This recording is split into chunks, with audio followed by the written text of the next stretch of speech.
মানে তাৰ ভৱিষ্যত খুবেই আনন্দিত।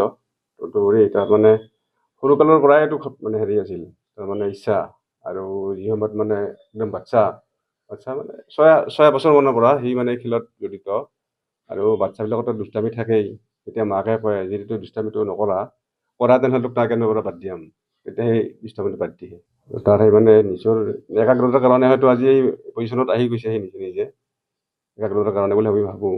তাৰ যিটো মানে আন্তৰিক মানে এটা হেৰি আছে আৰু আগ্ৰহ, স্বতঃস্ফূৰ্ততা যিটো খেলটোৰ প্ৰতি তাৰ আগ্ৰহ, ধাউতি আৰু মানে সেইটোৱে বস্তু। আৰু কেতিয়াও সেই যেতিয়া তাক মানে প্ৰথমতেতো সি মানে স্থানীয় এটা কোচে শিকাইছিলে, দীপক দাস বুলি।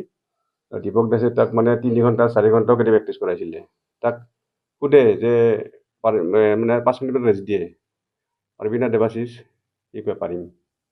মানে কেতিয়াও সি চাৰেণ্ডাৰ নকৰিল। তাৰমানে এই তাৰ যিটো অন্তৰৰ ইচ্ছা, সেইটোৰ কাৰণে হয়তো মানে তাৰ মানে সেই ভাগৰ লাগিলেও হয়তো এই ভাগৰ লগা বুলি কোৱা নাছিল কোচজনক।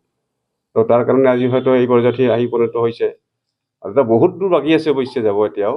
আৰু এতিয়া সি গুৱাহাটীত মানে তাক মই 3 বছৰমানৰ পৰা মানে দেখা গৈছে যে আমাৰ ইয়াৰ পাছত আৰু নহ'ব, যিখিনি ইয়াৰ লোকেল কোচে দিলে।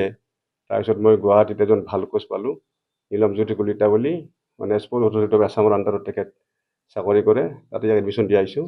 আৰু তেখেতৰ মানে হেৰিত প্ৰেক্টিছ কৰি ই বহুত মানে সাফল্য পাইছে। আৰু বহুত বাকী আছে, তথাপিও মানে বহুত মানে হৈছে। আৰু স্থানীয় বিধায়কগৰাকীও কিন্তু উষ্ম আদৰণি কৰা পৰিলক্ষিত হৈছে।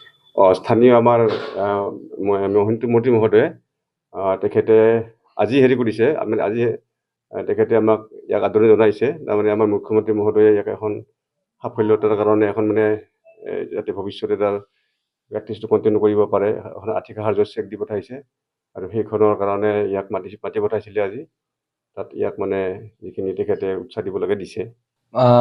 মেডেলটো পাই মোৰ ক'ব গ'লে ভালো লাগিছে, কিন্তু মনত মানে এটা মানে হেৰিও থাকিল যে কি আৰু জিকিব পাৰিলোঁ হয়। মই এইখন খেলা অলপৰ কাৰণে হাৰিলোঁ। চ' মানে অহা খেলাত মই আৰু চেষ্টা কৰিম। 0.02ৰে মানে হাৰিলোঁ চাইনাৰ লগত। চ' মানে আৰু নেক্সট খেলত আশা কৰোঁ যে সেই মেডেলটো ব্ৰঞ্জটো যে আৰু গ'ল কৰিব পাৰোঁ, সেইটো কাৰণে আৰু কষ্ট কৰি আছোঁ। আৰু দেউতা আৰু মায়ে মানে সৰুৰ পৰা মানে খেলাত মোক বহুত মানে কি বুলি কওঁ মানে উৎসুক কৰিছে। আৰু মানে কেতিয়াও মানে মানা নকৰিলে যে যাব নালাগে, পঢ়, প্ৰেক্টিছটো ক্ষতিকৰ পঢ়াৰ কাৰণে। কেতিয়াও সি নকৰিলে যে মানে এক্সাম আহিছে প্ৰেক্টিছ যাব নালাগে, এনেকুৱা কেতিয়াও নহ'ল। সদায় সিহঁতৰ পৰা উৎসুকতাই পাইছোঁ খেলাৰ প্ৰতি। পঢ়া শুনাৰ সমান্তৰালভাৱে খেলক কেনেধৰণে আগুৱাই নিছা তুমি?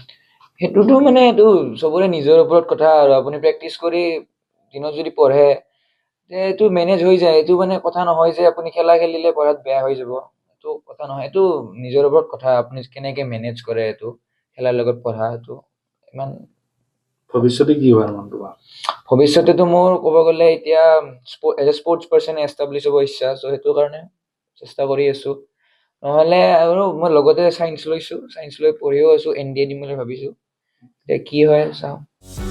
যিকোনো খবৰৰ বাবে যোগাযোগ কৰক আমাৰ এই নম্বৰত 9181 307 221।